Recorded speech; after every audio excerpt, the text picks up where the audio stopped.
Breaking news చూస్తున్నారు. ఆంధ్రప్రదేశ్లో మహిళలకు సంబంధించిన breaking news. In fact good news కిందే చెప్పుకోవాలి. ఎందుకంటే ఆంధ్రప్రదేశ్లో మహిళలకు ఉచిత బస్సు ప్రయాణం స్కీమ్ కోసం కీలకమైన అప్డేట్ ఇచ్చింది ప్రభుత్వం. ఆంధ్రప్రదేశ్లో మహిళలకు ఆర్టీసీలో ఉచిత ప్రయాణంపై రవాణా శాఖ మంత్రి మండిపల్లి రాంప్రసాద్ రెడ్డి ప్రకటన చేశారు. త్వరలోనే మహిళలకు ఫ్రీ బస్సు స్కీమ్ అందుబాటులోకి తీసుకొస్తామన్నారు ఆయన. మహిళలకు ఫ్రీ బస్సు స్కీమ్ విశాఖపట్నం నుంచే ప్రారంభిస్తామన్నారు మండిపల్లి. మహిళలకు ఫ్రీ బస్సు స్కీమ్పై కర్ణాటక, తెలంగాణలో అధ్యయనం చేస్తాం. తెలంగాణలో ఆధార్ కార్డు ప్రామాణికంగా ఉచిత బస్సు ప్రయాణ సౌకర్యం ఉంది. అక్కడ ఎక్స్ప్రెస్ అలాగే పల్లె వెలుగు సర్వీసుల్లో మాత్రమే మహిళలకు ఉచిత ప్రయాణం అంశానికి సంబంధించి యోచిస్తున్నట్టుగా తెలుస్తోంది. ఏపీలో ఇలాంటి నిబంధనలు పెడతారనే అంశానికి సంబంధించి మాత్రం ఆసక్తి నెలకొంది. విశాఖ నుంచే ఫ్రీ బస్సు స్కీమ్ ప్రారంభించబోతున్నట్లు రాంప్రసాద్ రెడ్డి మంత్రి చెప్పుకొచ్చారు. ఏపీలో మహిళలకు ఉచిత బస్సు ప్రయాణం స్కీమ్పై కీలక అప్డేట్ ఇచ్చింది ప్రభుత్వం. ఏపీలో మహిళలకు ఆర్టీసీలో ఉచిత ప్రయాణంపై రవాణా శాఖ మంత్రి మండిపల్లి రాంప్రసాద్ రెడ్డి ప్రకటన చేశారు. త్వరలోనే మహిళలకు ఫ్రీ బస్సు స్కీమ్ అందుబాటులోకి తీసుకొస్తామన్నారు ఆయన. ఇక మహిళలకు ఫ్రీ బస్సు స్కీమ్ విశాఖపట్నం నుంచే ప్రారంభిస్తామన్నారు. మహిళలకు ఫ్రీ బస్సు స్కీమ్పై కర్ణాటక, తెలంగాణలో అధ్యయనం చేస్తా ఉన్నారు. తెలంగాణలో ఆధార్ కార్డు ప్రామాణికంగా ఉచిత బస్సు ప్రయాణ సౌకర్యం ఉంది. ఎక్స్ప్రెస్, పల్లె వెలుగు సర్వీసుల్లో మాత్రమే మహిళలకు ఉచిత ప్రయాణం ఉంది. ఏపీలో ఎలాంటి నిబంధనలు పెడతారనే అంశానికి సంబంధించి ఇప్పుడు ఉత్కంఠ నెలకొంది. అప్డేట్స్ చేసుకుందాం. మా ప్రతినిధి రాజేష్ అప్డేట్స్ అందించబోతున్నారు. రాజేష్, ఇక ఏపీలో మహిళలకు ఫ్రీ బస్సు స్కీమ్ ఎప్పటి నుంచి అమలులోకి తీసుకొస్తామంటూ కూడా ప్రభుత్వం ఇన్ఫాక్ట్ దీనికి సంబంధించి ప్లాన్ సిద్ధం చేసుకుంటోంది.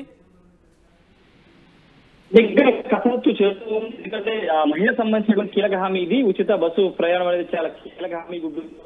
దానికి సంబంధించినటువంటి అంశం మీద కసరత్తు రవాణా శాఖ చేస్తుంది. మంత్రి రాంప్రసాద్ రెడ్డి కూడా 2-3 సార్లు కీలక ప్రకటన చేశారు. ఈ రోజు తాజాగా విశాఖపట్నం నుంచే ఈ బస్సు ఉచిత బస్సు ప్రయాణ కార్యక్రమాన్ని స్వీకారం చుడతామని ఆయన ప్రకటించారు. అయితే అటు తెలంగాణ, కర్ణాటక ఈ 2 రాష్ట్రాల్లో ఉచిత బస్సు ప్రయాణానికి సంబంధించినటువంటి అంశం మీద ఇప్పటికే అధ్యయనం చేశారు. తెలంగాణలో మహిళలకు ఇచ్చినటువంటి ఆ స్కీము కొంత దగ్గరగా ఉంది ఆంధ్రప్రదేశ్. ఎందుకంటే అక్కడ కూడా పల్లె వెలుగు సర్వీసులు ఉన్నాయి, ఎక్స్ప్రెస్లు ఉన్నాయి, అల్ట్రా పల్లె వెలుగులు ఉన్నాయి. ఈ నేపథ్యంలో ఇక్కడ కూడా అదే సర్వీసులు ఉన్న కారణంగా ఇక్కడ కూడా అదే విధానాన్ని, తెలంగాణ అవలంబిస్తున్న విధానాన్ని తీసుకురావాలని భావిస్తున్నారు. అయితే ఇంకా కొన్ని మార్పులు చేర్పులు చేయాల్సిన అంశంలో కసరత్తు చేస్తున్న నేపథ్యంలో వచ్చే నెల 10-15 తారీఖులో దీనికి సంబంధించిన ఒక క్లారిటీ వచ్చే అవకాశం కనబడుతుంది. ఇచ్చిన హామీల్లో ఒక్కొక్కటిగా అమలు చేసుకుంటూ కూటమి ప్రభుత్వం అడుగులు వేస్తున్న నేపథ్యంలో ఇప్పుడు ఉచిత మహిళల బస్సుకు సంబంధించిన అంశం మీద కూడా కసరత్తు చేస్తుంది. ముఖ్యంగా పల్లె వెలుగు సంబంధించి అంటే ఇటు విశాఖపట్నం, విజయవాడ, ఇటు ప్రధాన 2 నగరాల్లో పల్లె వెలుగు సిటీ బస్సులు కూడా ఉంటాయి కాబట్టి సిటీ బస్సులకు సంబంధించిన అంశం మీద కూడా కసరత్తు చేస్తున్నారు. సిటీలో ఉండేటువంటి బస్సుల్లో కూడా ఉచిత ప్రయాణం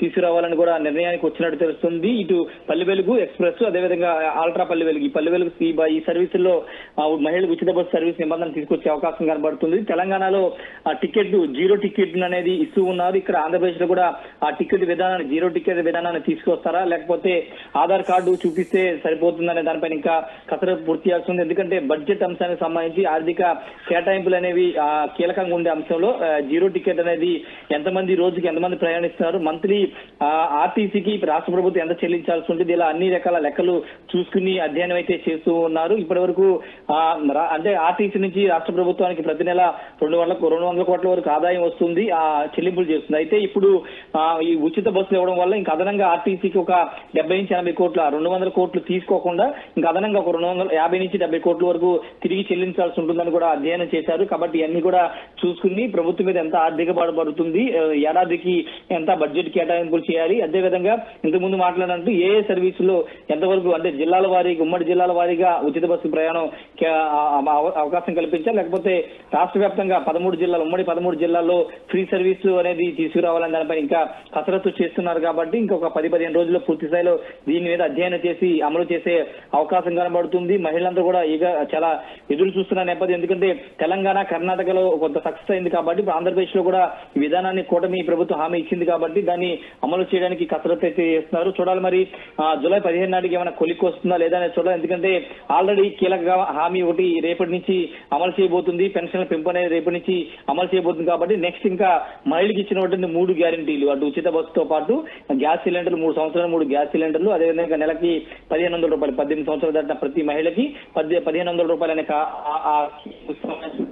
అంశం కూడా ఉచిత బస్సు ప్రయాణానికి సంబంధించిన అంశం మీద కొలిక్కి వచ్చి దాన్ని వచ్చే నెలలో ప్రారంభించే అవకాశం ఉంది. మంత్రి కూడా ప్రకటించారు కాబట్టి రాజధానిగా ఇచ్చినటువంటి విశాఖ నుండి మహిళా ఉచిత బస్సు ప్రయాణ కార్యక్రమం.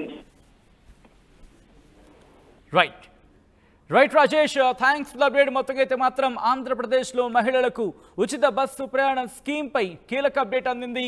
ఆంధ్రప్రదేశ్లో మహిళలకు ఆర్టీసీలో ఉచిత ప్రయాణంపై రవాణా శాఖ మంత్రి మండిపల్లి రాంప్రసాద్ రెడ్డి కీలక ప్రకటన చేశారు. త్వరలోనే మహిళలకు ఫ్రీ బస్సు స్కీమ్ అందుబాటులోకి తీసుకువస్తామన్నారు ఆయన. దాంతోపాటు మహిళలకు ఫ్రీ బస్సు స్కీమ్ విశాఖపట్నం నుంచే ప్రారంభిస్తామన్నారు. మహిళలకు ఫ్రీ బస్సు స్కీమ్పై కర్ణాటక, తెలంగాణలో అధ్యయనం చేస్తున్నాం. తెలంగాణలో ఆధార్ కార్డు ప్రామాణికంగా ఉచిత బస్సు ప్రయాణ సౌకర్యం ఉంది.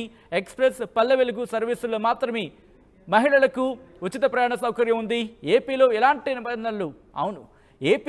ఎలాంటి నిబంధనలు పెడతారనే దాని మీద ఇప్పుడు ఆసక్తి నెలకొంది.